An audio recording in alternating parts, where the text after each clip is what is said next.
सभी हमारे पूर्णिया के पत्रकार भाई, आज के प्रेस कॉन्फ्रेंस में आप लोगों का स्वागत है।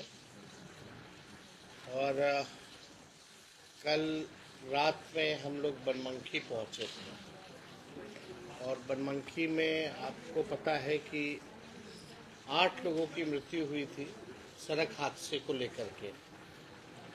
उनके परिजनों से मुलाकात करने खास तौर पे हम आए थे, संवेदना प्रकट करने आए थे और उनके परिवार से मुलाकात भी हुई, संवेदना भी प्रकट किया हम लोगों ने और अधिकारियों से भी बात की कि ताकि उनको जो राहत मिल सके वो जो है दिलाई जाए। जो एक्सीडेंट का जो हम लोग पता किए, खास तौर पे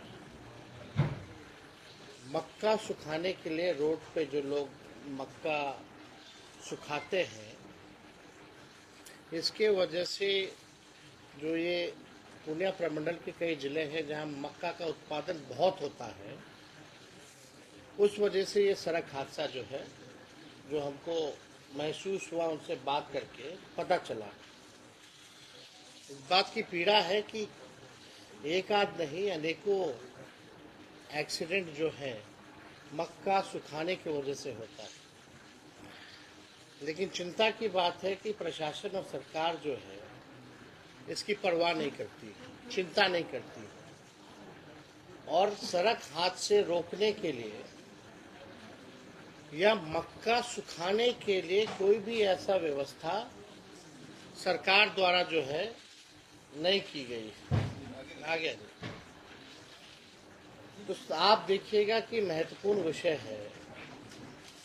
इतना ज़्यादा मक्का का उत्पादन होता है लेकिन व्यवस्था जो है मक्का सुखाने के लिए कोई व्यवस्था नहीं। ना लोगों के पास कोई उपाय है, क्योंकि मक्का सूखता है तभी जो है बिक्री होती है।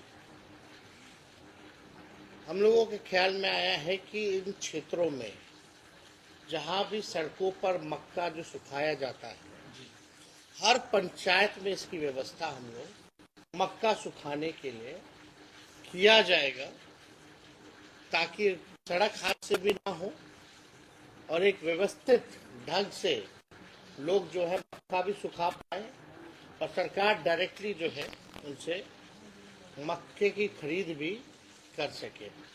तो ये व्यवस्था हम लोग चाहते हैं और एक नहीं, कई एक्सीडेंट्स जो है इस प्रकार के होते हैं जो सरकार को चिंता करने की आवश्यकता है।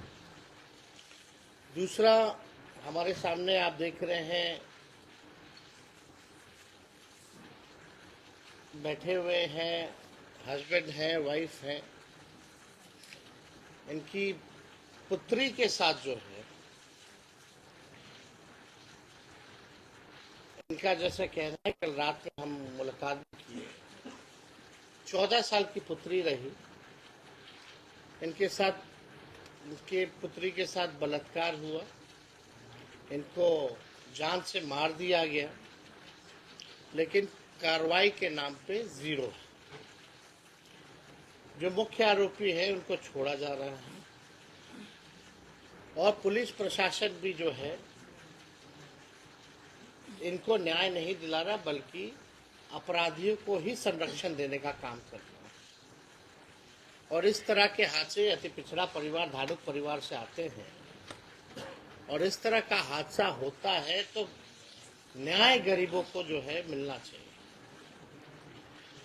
पॉक्सो धारा जो थी वो भी हटा दिया गया है। पोस्टमार्टम रिपोर्ट जो है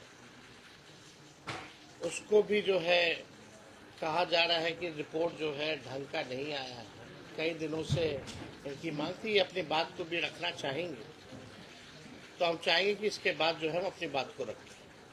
पहले आप क्या क्या हुआ है, आपको क्या लगता है, आप अपना बात को रखें। आप लोगों को प्रणाम करते हैं। जो हमारी काजल बेटी थी, हमारे नाम अमित मंडल और हमारी बेटी काजल कुमारी जो मक्का के घास लेने के तौर पर गई थी और उनके साथ वो दरिंदों ने हमारी बेटी को पकड़ के और आँख में बालू दिया गया और दोनों हाथ तोड़ा गया और उनके साथ रेप किया और रेप करके उसको गला दबा के मार दिया गया। जो अपराधी जो गिरफ्तार हुआ उनको पकड़ा गया और उनको बेल भी हो गया, सजा भी हो, वो बाहर भी आ गए। बोला जा रहा है उनके बारे में दोनों निर्दोष है। निर्दोष है, फिर दोषी कहाँ है?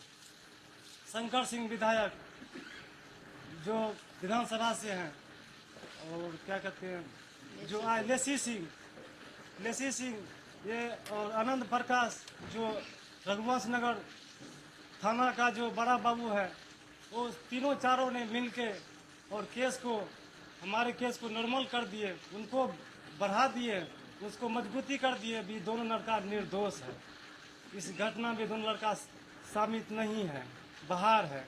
फिर इसमें कौन है दोषी? पुलिस प्रशासन, जो कि भानु को अन्याय कैसे मिलेगी? हम इंसाफ के लिए हम ठोकर खा रहे हैं, भटक रहे हैं और हमें इंसाफ नहीं मिल रहा है। 12 फरवरी को हुआ घटना और 3 महीना हो गया और अभी तक हमारे बेटे को इंसाफ नहीं मिल रहा। जी हो गया 10-12 दिन हो गया जी, 10-12 दिन से बाहर है और उनको कहा जा रहा है कि निर्दोष है। आपने बड़े अधिकारी से तो आवेदन दिया था, और जो कि पोस्टमार्टम रिपोर्ट है उनके बारे में बताया जा रहा है जो रेप नहीं हुआ है। और पप्पू यादव हमारे घर पे आए, आश्वासन दिए, जो बोला इसमें 4 लड़कों का, इस बच्ची का बॉडी पे हाथ का निशान है और उनके गाल पे दांत काटा गया है, गला दबा के उसको मौत कर दिया गया है और रेप उसमें नहीं बता रहा है। इनका मतलब है रिपोर्ट को गलबला दिया है।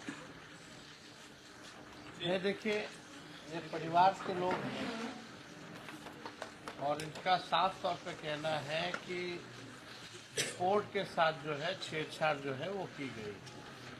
इसमें प्रशासन के लोग जो हैं वो भी जो है कहना है कि दबंग लोग जो हैं उनके दबाव में आकर के काम कर रहे हैं। सवाल है चाहे मर्डर हो या रेप हो, ये बात तो सत्य है कि अब वो 14 साल की बच्ची इस दुनिया में नहीं है। अगर 14 साल की बच्ची इस दुनिया में नहीं है तो क्या इनके माता पिता, इनके परिजनों को न्याय मिलेगा कि नहीं मिलेगा, ये सबसे बड़ा सवाल है। क्या अपराधी इसी प्रकार से खुलेआम घूमते रहेंगे? प्रश्न ये भी खड़ा होता है कि पुलिस का फेलियर है कि नहीं। पुलिस का जो रोल होना चाहिए इस जांच को लेकर के, उस प्रकार से कोई गंभीर नहीं है। यानी हमारे बिहार प्रदेश में छोटी मासूम बच्ची के साथ मर्डर कर दो, रेप कर दो और पुलिस प्रशासन को कोई मतलब नहीं है जांच, निष्पक्ष जांच करने में या परिजनों को न्याय दिलाने में। तो पुलिस का मतलब क्या रह गया? तब तो पुलिस का नाम ही बदल देना चाहिए, कोई मतलब ही नहीं है। अगर आप दबंगों के दबाव में अगर आकर के काम करेंगे तो लोगों को न्याय कहाँ से मिलेगा? ये जगह जगह थाना काला खुला हुआ है, पुलिस हेडक्वार्टर्स क्यों होते हैं, आईपीएस क्यों है? इसलिए नहीं ये व्यवस्था कराई गई है कि अपराधियों को पकड़े और निर्दोष लोगों को, जो पीड़ित परिवार है, पीड़ित लोग हैं, उनको न्याय दिला पाए। लेकिन पुलिस अगर ये काम नहीं कर रही तो इसका जिम्मेवार कौन है? जवाबदेही कौन ले? जब एमएलए और मंत्री ही अपराधियों का संरक्षण करने लगे तब बचा क्या फिर इस लोकतंत्र में? तो ये दर्दनाक घटना है और छोटी बच्ची है। हम लोग प्रशासन से भी मांग करते हैं कि इनको न्याय दिलाए। आखिर ये कब का मामला है? 12 फरवरी को। फरवरी का है। अब तक यानी कोई अपराधी नहीं पकड़ा गया और जो पकड़े गए उसको भी बोलता है कि निर्दोष है। निर्दोष है। तो इनका सवाल तो जायज है ना कि भाई आखिर दोषी कौन है? तो इसलिए हमको लगा, कल हम इनसे मुलाकात करने गए, कम से कम यहाँ के जो पत्रकार भाई हैं निष्पक्षता से इस परिवार को न्याय दिलाने की लड़ाई भी लड़ेंगे और सच को लिखने का काम भी करेंगे। सर और इसलिए बारंबार धमकी देते हैं जो केस को उठा लीजिए। अब प्रशासन बताओ, अब आप ही बताइए। धमकी दे रहा जो ये केस को उठा लीजिए, तुम सब अति मजदूर आदमी है, 2 टका कमाने वाला है, क्या कर लेगी, केस को उठा लीजिए। आगे भी मेरा खेत है, पाछे भी मेरा खेत है, किस तरह से निकलेगी, कहाँ पर जाएगी। सब यही धमकी देते हैं, आंख दिखाते हैं। पुलिस प्रशासन भी है, पुलिस प्रशासन है, शंकर सिंह है, लेसी सिंह है, सब निर्दोष में साबित कर रहे हैं। वही सब जाति जो है। तो आपके पास आकर के मतलब कौन बोला, इनका कहने का मतलब पुलिस का लोग आके बोलता है, धमकी देता है जो केस को उठा लीजिए। कौन बोला? पुलिस प्रशासन बोल रहे हैं, वही धमकी वो परिजन जो पकड़ाए थे अपराधी सब, वो सब बोल रहे हैं जो केस को उठा लीजिए, तुम्हारा खाने के पैसा नहीं लोग जुटते पकड़े गए हैं, थे जो 2 लड़के, उन्हीं के परिवार के लोगों का इनका कहना है कि आगे पीछे उनकी जमीन है और पुलिस प्रशासन और उनके माध्यम से जो है इनको खुलेआम धमकी भी मिल रही है। केस नहीं मतलब उठाओगी तो तुम्हारा भी यही हाल कर देंगे, आगे भी निकलेगी, पाछे भी निकलेगी, यही हाल होगा जो तुम्हारा बेटी का हुआ है। देखिए, अगर इनके साथ इनके परिवार के साथ अब कोई अन्याय अगर होता है तो साफ तौर पे एसपी यहाँ के जिम्मेवार होंगे, मंत्री महोदया जिम्मेदार होंगी और विधायक महोदय जो है वो जिम्मेदार होंगे, साफ तौर पे। और हम तो गुहार करेंगे प्रशासन से कि इनको सुरक्षा भी जो है प्रदान की जाए और इनको प्रशासन न्याय दिलाने का काम करे। और इसको लेकर के हम जो है अपनी बात को डीजीपी महोदय से भी हम बात करेंगे। इस घटना का जिक्र जो है, जो हेड ऑफ द पुलिस जो डीजीपी होते हैं, उनसे भी जो है हम लोग जो है इसी इलाके में बात करेंगे। तो इस इलाके में एक आध नहीं, कई घटनाएं जो है पहले भी हो रखी है। उनके फादर भी है यहाँ और सब लगभग जो है बातें आ गई हैं, इनका एप्लीकेशन भी हम लोगों ने ले लिया है और लेकर के हम लोग सबको केसेस को लेकर के डीजीपी को हम सूचित करेंगे और यहाँ के एसपी साहब से भी हम जो है बात